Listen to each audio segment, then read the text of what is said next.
Sebuah penyelidikan menemukan bahwa sebuah jet milik maskapai Prancis terbang di atas rudal-rudal Iran yang menyasar Tel Aviv pada 1 Oktober lalu. Jet Prancis ini dilaporkan melintas di atas rudal-rudal Iran saat terbang di langit Irak. Diketahui jet yang melintas ini milik Air France yang melakukan penerbangan dari Paris, Prancis, ke Dubai, Uni Emirat Arab, UEA. Penerbangan Air France AF662 ini terbang di atas Irak ketika serangan Iran dimulai pukul 16.45 dan melintas di Irak pukul 17 waktu setempat. Saat dikonfirmasi, Air France sendiri menyebut bahwa saat rudal Iran dilesatkan, Irak tidak menutup wilayah udaranya secara resmi. Setelah mengetahui gempuran Iran itu, Air France akhirnya memutuskan untuk menghentikan seluruh penerbangan melintasi kawasan Timur Tengah.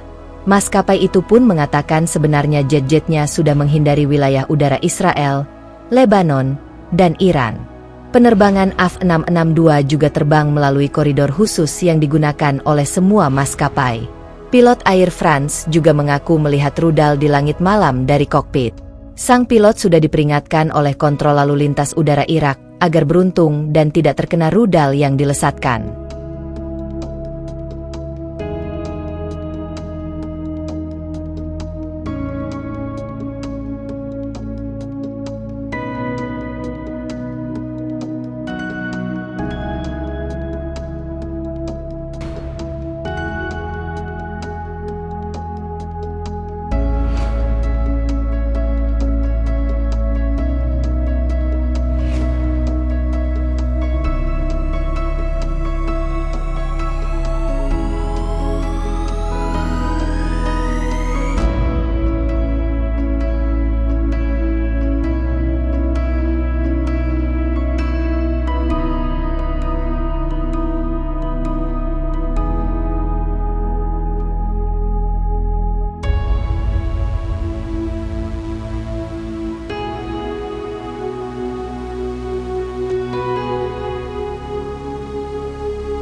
Download Tribun X sekarang, menghadirkan lokal menjadi Indonesia.